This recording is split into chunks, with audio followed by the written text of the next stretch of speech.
Karena di sini tuh dia menceritakan waktu dia kecil, dia tuh punya teman tak kasat mata. Nah, dia punya teman tak kasat mata ini di rumahnya, terus ciri-cirinya itu rambutnya coklat muda, memakai gaun, dan matanya itu berbentuk bintang. Oh, lucu tapi. Itu serem dong. Dan lucu. Kalau kamu bayanginnya kayak kartun, lucu. Tapi bayangin deh itu Kalau manusia, manusia, betul. bentuknya matanya bintang, itu menurut aku sih serem banget ya. Nah, setelah dia dewasa, dia kan pindah rumah nih. Terus rumah masa kecilnya ini ditempatin sama keluarganya yang lain, ditempatin sama keponakannya nih yang masih kecil. Terus tiba-tiba keponakannya cerita, aku tuh punya temen loh, katanya dia kangen sama kamu. Dia juga tanya kenapa sih kamu pergi, katanya gitu. Sang tante akhirnya penasaran dan nanya dong ke keponakannya, temen kamu itu siapa? Terus keponakannya pun akhirnya menjelaskan ciri-ciri si temennya itu, dan ciri-cirinya sama persis kayak waktu si tantenya dulu tinggal di situ.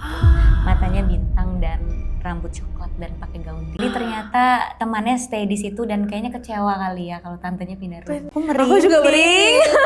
Aku juga merinding. Kayak dia sama tantenya punya teman tak kasat mata yang sama pas kecil. Risa kan waktu kecil tuh dibilangin sama Peter CS kayak kamu ikut kami aja, karena kalau kamu nggak ikut kami nanti kamu akan bertumbuh Jadi dewasa, besar. jadi besar. Nah makanya waktu di kejadian si Risanya jadi kayak pengen ikut sama Peter CS, Risanya kan sempet dibacain juga kan supaya nggak terlalu diganggu gitu-gitu. Sampai akhirnya mereka, maksudnya Teresa bertumbuh bareng lah akhirnya sama si Peter CS ini. Sekarang ini Teresa tuh lagi membatasi banget sama si Peter CS, makanya dia bilang kayak apa ini udah takdir ya, si Danur 10 tahun terus udah selesai. Ini kan Danur terakhir kan, udah Danur terakhir. Aku baru mau nanya, berarti emang bener-bener last chapter ini last chapter. Karena kemarin si Teresa ngomong kayak nggak direncanain ini akan jadi last chapter, tapi ternyata last chapter berbarengan dengan Teresa mau membatasi diri sama mereka. Kenapa? Karena Teresa punya anak, nggak mau anaknya itu diliatin. Aku kan nanya, pernah gak teh anaknya diliatin? Pernah banget. Pas aku lagi masuk ruangan tiba-tiba mainan berantakan dan aku tahu itu mereka. Padahal itu kayak di Danur 1 kan? Iya, padahal kayak aku udah bilangin sama mereka jangan main sama anak aku. Mereka punya gudang sendiri yang isinya mainan-mainan mereka, jangan ganggu anak aku gitu.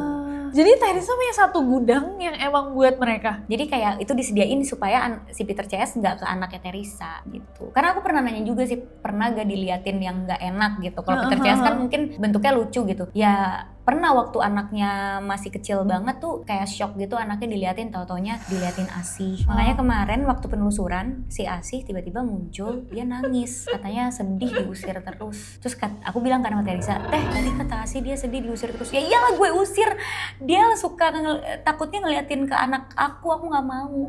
Jadi pas banget Danur Glass Chapter ini terakhir di saat Teresa emang mau membatasi sama mereka yang emang udah ngikutin Teresa gitu.